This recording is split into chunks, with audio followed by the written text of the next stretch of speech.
நமோ புத்தாய நண்பர்களே, இந்த கிளிப் நோடாக உங்களுக்கு புரிந்து கொள்ளலாம் சிலர் அரசர்களாக பிறக்க காரணம் என்ன, சிலர் செல்வாந்தவர்களாக பிறக்க காரணம் என்ன, சிலர் தேவர்களாக பிறக்க, அதே போல் சிலர் தேவ அரசர்களாக பிறக்க காரணம் என்ன என்று உங்களுக்கு இந்த கிளிப் நோடாக அறிந்து கொள்ளலாம். புத்த பகவான் மொழிந்த ஒரு போதனை இருக்குது. புண்ணியக்கிரிய வாத்து, பாலி மொழியால் புண்ணியக்கிரிய வாத்து, அதாவது புண்ணியங்களை செய்து கொள்ள முடியும் முறைகள். அப்படியான 3 முறைகள் இருக்குது. அவைதான் தானம், 2வது தான் சீலம் அல்லது ஒழுக்கம், 3வது தான் தியானம். புத்த பகவான் மொழிகிறார், இவ்வுலகில் ஒருவர் இருக்கிறார், அவர் தானம் எனும் புண்ணிய செயலை கொஞ்சம் கொஞ்சமாகத்தான் செய்வார், சீலம் எனும் புண்ணிய செயலையும் கொஞ்சம் கொஞ்சமாகத்தான் செய்வார், தியானம் செய்ய மாட்டார். சீலம் என்று ஒழுக்கம் எனும் வார்த்தையினால் சொன்னாலும் சில நேரம் சிலருக்கு அது புரிந்து கொள்ள முடியாது. சீலம் சாதாரணமாக பஞ்சசீல இருக்குது, அங்கே 5 விஷயங்கள் இருக்குது. 8 சீலங்கள் இருக்குது, அங்கே 8 அங்கங்கள் இருக்குது. அதே போல் 10 சீலம், உபசம்பதா சீலம், அப்படியான விஷயங்கள் இருக்குது. இல்லறவர்களாக கடைபிடிக்க முடியும் இலகுவான சீலம் தான் பஞ்சசீலம். அதுதான் பிராணிகளை கொல்லாமல் இருத்தல், களவு எடுக்காமல் இருத்தல், விபச்சாரத்தில் ஈடுபடாமல் இருத்தல், பொய் பேசாமல் இருத்தல், மது மற்றும் போதைப் பொருள் பாவிக்காமல் இருத்தல். அதுதான் பஞ்சசீலம். 8 சீலம் போது அது கொஞ்சம் அதைவிட அதிகம். அதேபோல் பிரம்மச்சாரி விரதமும் அங்கே இருக்கிறது. இதுதான் சீலம். இந்த நான் சொன்ன நபர் இந்த தானம் எனும் புண்ணிய செயல் கொஞ்சம் கொஞ்சமாக செய்வார், சீலம் எனும் புண்ணிய செயலும் கொஞ்சம் கொஞ்சமாகத்தான் செய்வார். ஆனால் அவர் தியானம் செய்ய மாட்டார். புத்த பகவான் மொழிகிறார், இவர் மரணத்துக்கு பிறகு திரும்பி மனிதனாக பிறக்கிறார். ஆனால் அவர் துர்பாகிய ஒருவராக, அதாவது ஒரு ஏழை, மிகவும் கஷ்டமாகத்தான் வாழ்வார். என்ன காரணம்? அவர் கொஞ்சம் கொஞ்சமாகத்தான் இவை செய்து இருக்கிறார். அதனால் உங்களுக்கு புரிந்து கொள்ளலாம், கொஞ்சம் கொஞ்சமாக சரி தானம் கொடுக்காமல் சீலம் காப்பாற்றாமல் இருந்தால் இந்த மனித உலகம் கூட அடுத்த ஜென்மத்தில் இல்லாமல் போகலாம். அதுதான் விஷயம். அதனால் இப்படியான 3 புண்ணிய செயல்கள் நன்றாக செய்து கொள்ள வேணும். அதே போல் புத்த பகவான் மொழிகிறார், இன்னும் ஒருவர் இருக்கிறார், அவர் ஓரளவுக்கு தானம் கொடுக்கிறார், சீலம் எனும் புண்ணிய செயலையும் ஓரளவுக்கு செய்வார், ஆனால் தியானம் செய்ய மாட்டார். அவர் மரணத்துக்கு பிறகு திரும்பி மனித உலகத்துக்கு வந்து பிறக்கிறார்.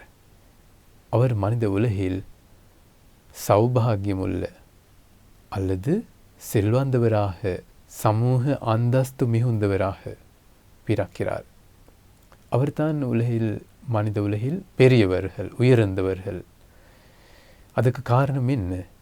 காரணம்தான் ஒரு காரணமாகத்தான் பிரதிபலம் அல்லது விளைவு கிடைக்கிறது. இந்த உயர்ந்தவர்களாக பிறப்பதற்கு காரணம்தான் ஓரளவுக்கு சீலம் கடைபிடித்தல், ஓரளவுக்கு தானம் கொடுத்தல், கொஞ்சம் கொஞ்சமாக செய்யாமல் ஓரளவுக்கு செய்தல். அதே போல் புத்த பகவான் மொழிகிறார், இன்னும் ஒருவர் இருக்கிறார் மனித உலகில், அவர் அதிகமாக தானம் கொடுக்கிறார், தானம் எனும் புண்ணிய செயலை அதிகமாக செய்வார், அதே போல் சீலம் எனும் புண்ணிய செயலையும் அதிகமாக செய்வார். அப்படியானவர்கள் இருக்கிறார்கள். இந்நேரமும் தானம் கொடுக்கத்தான் தயாராக இருக்கிறார்கள், இந்நேரமும் சீலத்துடன் தான் இருக்கிறார். இந்த 5 வகையான சிக்காபதங்களை உடைக்க மாட்டார், அவை அனுஷ்டிக்கிறார் நன்றாக. போயா தினங்களில் 8 அங்கங்களை கொண்ட பிரம்மச்சாரி உபோசதாட்டமக சீலத்தை கடைபிடிக்கிறார். அப்படியான அதிகமான அளவுக்கு தானம் என்னும் புண்ணிய செயலையும் சீலம் என்னும் புண்ணிய செயலையும் செய்தவர்கள். அப்படியான ஒருவர் இருக்கிறார். அவர் தியானம் செய்ய மாட்டார்.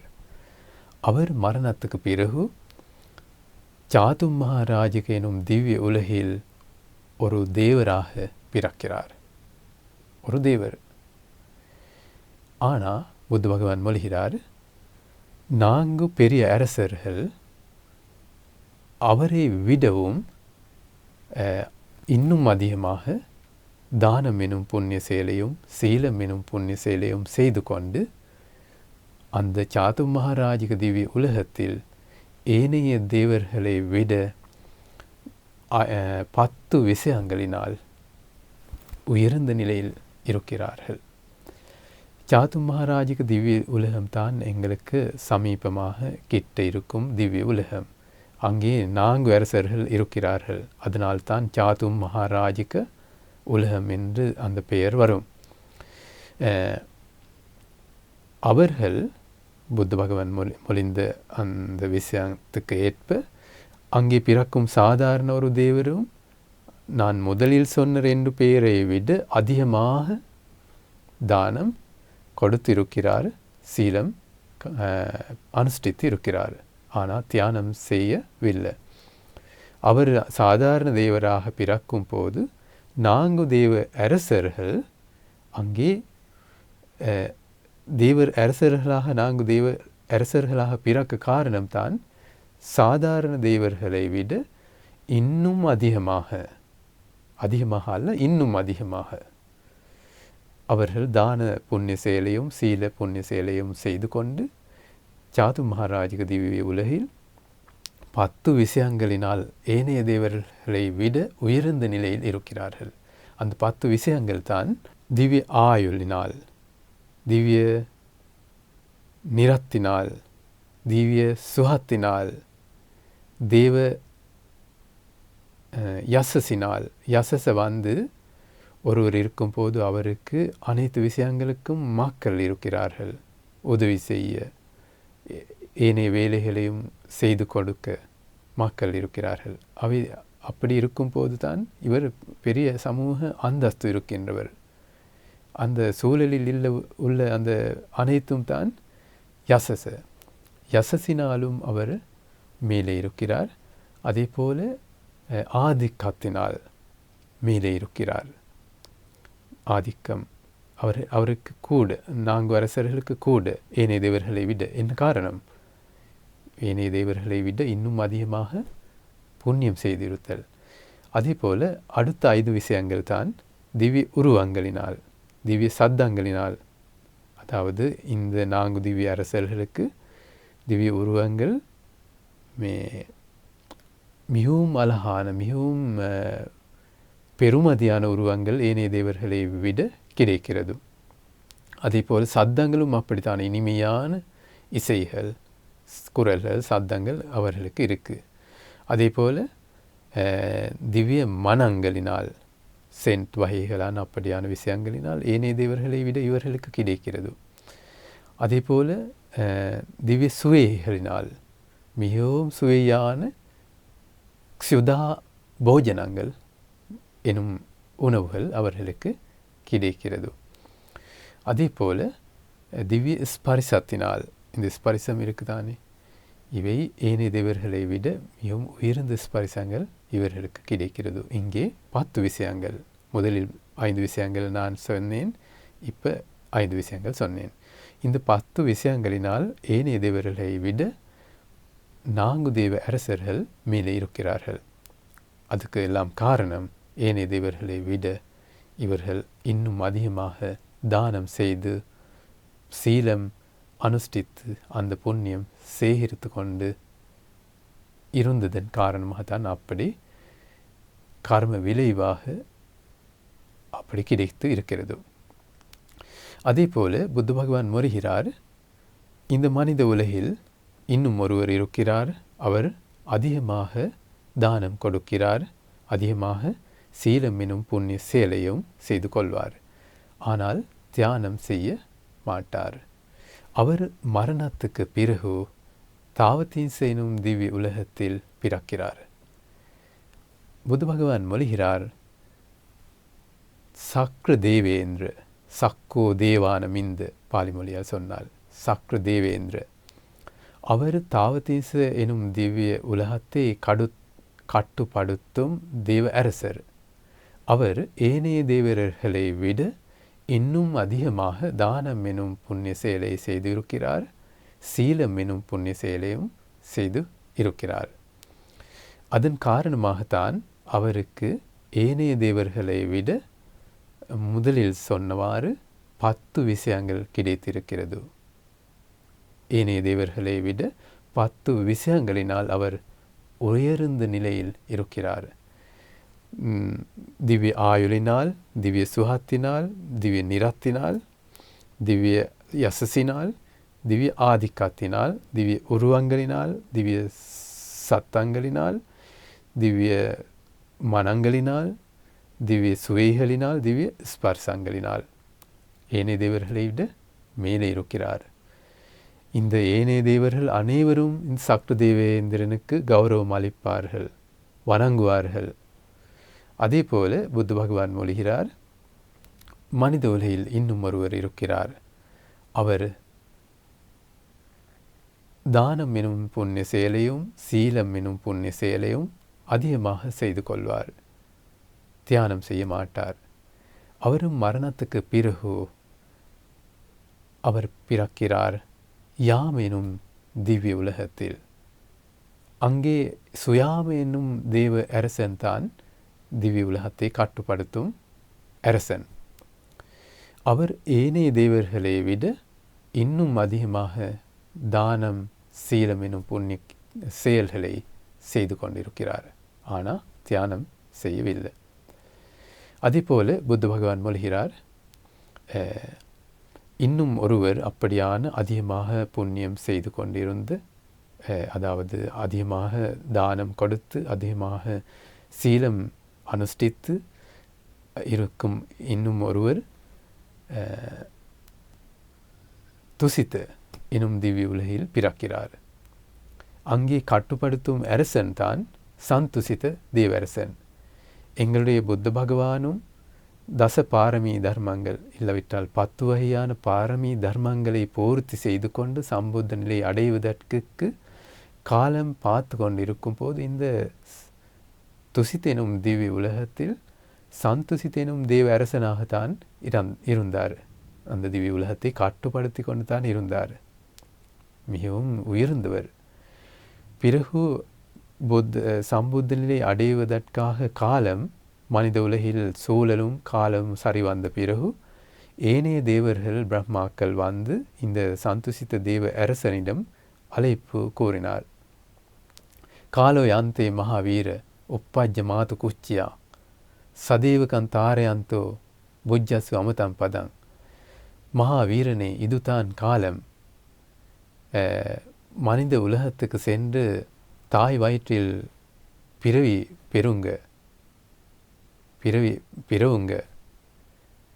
தேவர்கள் உட்பட இந்த பிரஜை சம்சார துக்கத்தில் இருந்து நீக்குவதற்காக சம்புத நிலை அடைவதற்காக மனித உலகில் பிறவுங்க சொல்லிதான் அழைப்பு விடுத்தார்கள்.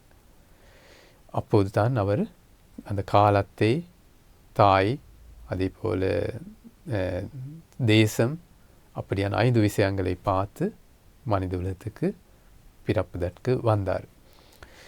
அதே போல அங்கே இருக்கும் விஷயம்தான் அந்த சந்துசித்த எனும் தேவர் இன்னும் அதிகமாக சாதாரண தேவர்களை விட இன்னும் அதிகமாக தானமும் கொடுத்து சீலமும் அனுஷ்டித்து ஏனைய தேவர்களை விட முதல் சொன்னவாறு 10 விஷயங்களினால் மேலே இருக்கிறார்.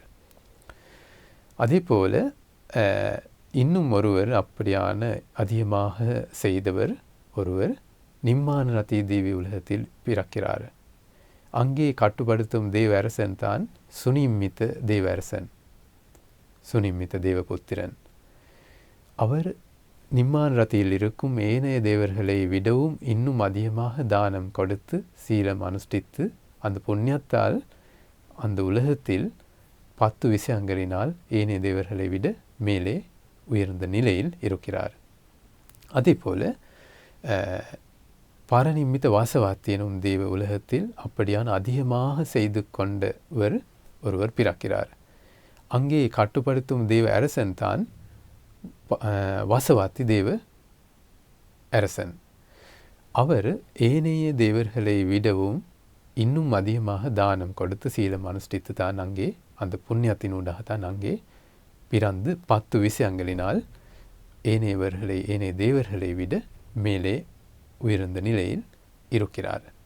சாதாரணமாக அங்கே இருக்கும் ஆயுளை பற்றி சொன்னால் நீங்கள் புதுமை அடையலாம். தான் சாதாரணமாக எங்களுடைய 1500 வருஷங்கள் அந்த திவ்ய உலகத்தில், அதாவது பரநிமித்த வசவத்தினும் திவ்ய உலகத்தில் ஒரு நாள் மட்டும், எங்களுடைய 1600 வருஷங்கள் அங்கே ஒரு நாள் மட்டும்.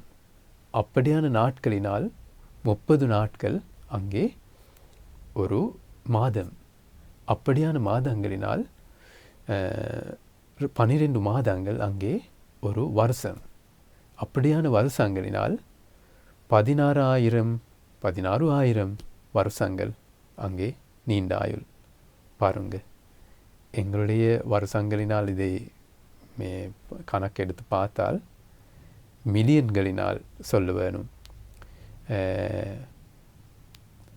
9,216 மில்லியன், பெரிய அளவு.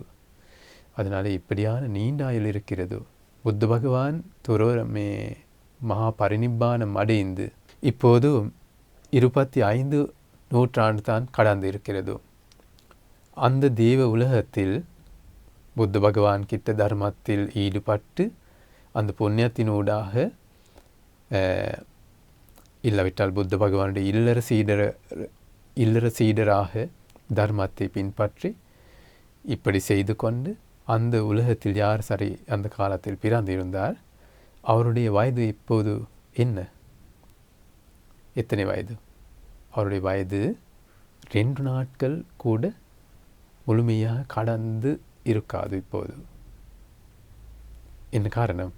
எங்களுடைய 1600 வருஷங்கள் அங்கே ஒரு நாள் மட்டும். அதனாலே ஒரு நாளும் அடுத்த நாளில் 3/2 பங்கு போலதான் கடந்திருக்கிறது. அதனால் இப்படியான தெய்வ உலகங்களுக்கு போய் பிறந்தால் நிறைய சுகம் இருக்கும் இடங்கள் இவை. அந்த காலத்தில் நரகங்களுக்கு போகாமல் சுகமாக இருக்கலாம். அதனால் அதே போல் சொல்ல வேண்டிய இன்னும் ஒரு விஷயம், இவர்கள் அனைவரும் தியானம் செய்யாதவர்கள். அப்படி என்றால் தியானம் செய்தால் நன்றாக அவர்களுக்கு கிடைக்கும் நிலை பற்றி கதைப்பதில் அர்த்தம் என்ன? அவர்கள் ஒருபோதும் அவர்கள் எந்நேரமும் இவர்களை விட மிகவும் மேலே உயர்ந்த நிலைகளில் தான் பிறக்கிறார்கள்.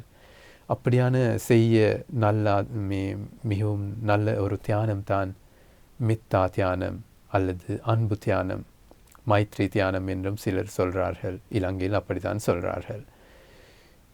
எல்லா உயிரினங்களும் பகைமையற்றவர்களாக வேண்டும், கோபமற்றவர்களாக வேண்டும், அதே போல துன்பமற்றவர்களாக வேண்டும், சுகமாக வாழ வேண்டும்.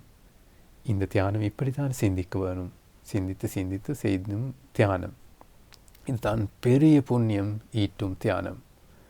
இதன் காரணமாக பிரம்ம உலகத்துக்கே போகலாம் நன்றாக செய்துவிட்டால். இந்த உலகத்திலேயே 11 அப்படியான அதை விட பெருபேறுகள் பெனிஃபிட்ஸ் பெற்றுக்கொள்ளலாம். அதனால் அதே போல் சொல்ல வேண்டிய இன்னும் ஒரு விஷயம், இந்த தியானத்தை பற்றி மிகவும் விபரமாக விவரித்திருக்கிறேன். இந்த யூடியூப் சேனல், முனிவர் எனும் யூடியூப் சேனலில் அந்த 3 கிளிப்புகள் போல இப்போது அந்த மெத்தா தியானத்தை பற்றி செய்து வைத்திருக்கிறேன். அவற்றை பார்த்து இந்த தியானத்தை செய்யவும் பழகுங்க. எல்லோருக்கும் வணக்கம். நமோ புத்தாய.